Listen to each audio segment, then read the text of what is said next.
It would be remiss of me to discuss childhood cognitive development without discussing the contributions of two key cognitive development theorists, Jean Piaget and Lev Vygotsky.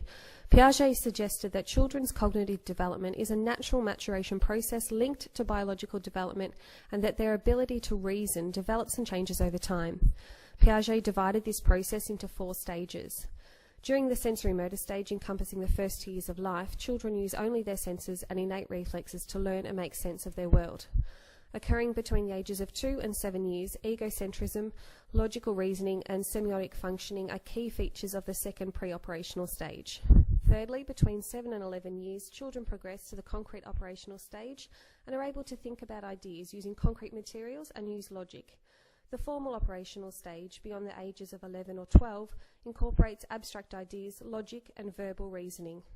Lev Vygotsky challenged Piaget's cognitive ideas, believing learning to be a more active and social process. He suggested that children can move from their present level of development to their potential level of development with guidance and instruction in the form of scaffolding from a more knowledgeable other, such as a teacher, parent or peer. The gap between these levels was coined by Vygotsky as the zone of proximal development. He also emphasised the importance of language and social and cultural context in cognitive development. Morality refers to a code of conduct established and accepted by all rational society members. Two key theorists in this field are Jean Piaget and Lawrence Kohlberg. Piaget claimed that moral thinking develops over 2 age-based stages, heteronymous and autonomous.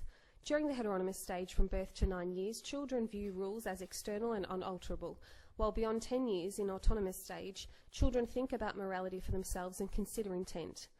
Expanding upon Piaget, Lawrence Kohlberg suggested children's moral development was directly related to age, proposing 3 distinct levels. During the pre-conventional stage, children learn to obey rules, with ideas about morality based on fear or punishment. In the conventional stage, a child begins to consider the feelings of others and seek the approval of family and peers. Whilst in the adult post-conventional stage, moral views are based on human rights and social and democratic laws. I believe it's imperative that teachers have a good understanding of how children develop on a moral and cognitive level in order to meet the diverse needs of today's students. We must know how to cater for a differentiated classroom and effectively communicate with children of different ages and cognitive and moral levels. A thorough understanding of children's cognitive development will assist in planning developmentally appropriate learning activities tailored to the learning needs of his or her students. Moral and cognitive development theories also help to provide insight into children's reasoning and context for their behaviours. They can provide teachers with flexible teaching tools to accommodate the wide range of student behaviours in class, helping to identify developmental concerns a school should follow up with parents and specialist support services.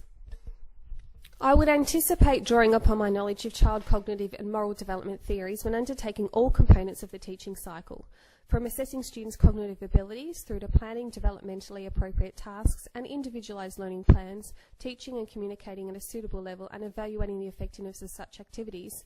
Cognitive and moral development theories provide good insight to and a solid benchmark for effective teaching strategies.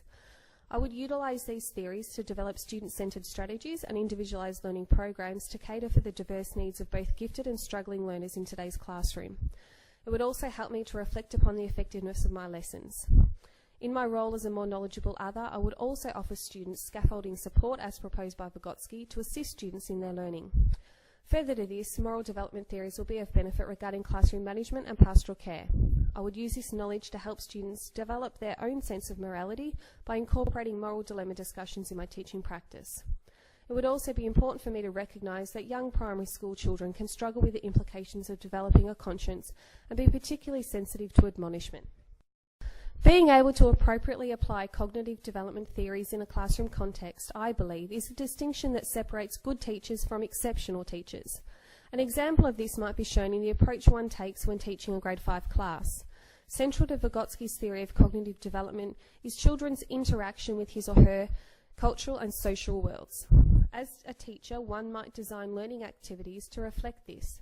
A collaborative assignment based around discussions to visit key social services such as police, fire services and hospitals would provide students the opportunity to interact and engage with their cultural and social worlds, develop social contexts, interact with adults and learn from previous generations. By working with their peers on collaborative activities as a more knowledgeable other, students will have the opportunity to experience the social participation as well as cultural and environmental interaction fundamental to Vygotsky's ideas. According to Piaget, children from the age of 10 begin to consider the intentions of people when making moral judgments. Consequently, a grade 5 or 6 teacher could expect students to have a more sophisticated moral judgment system, and at this age I would expect students to be able to consider the intent behind another student's actions when making moral judgments. This could help in relation to the integration of students with special needs. It is common for such students to require an individualised learning program that may contain differentiated curriculum and behaviour management strategies. This may include providing what may be viewed as easier work or overlooking misbehaviours not tolerated by peers. According to Piaget, grade 5 and 6 students are less egocentric and would have the capacity to consider the intent and unique circumstances of students with special needs. They would be better able to understand that for some students, class and school rules need to be modified and accept that for these students, an alternative consequence may follow.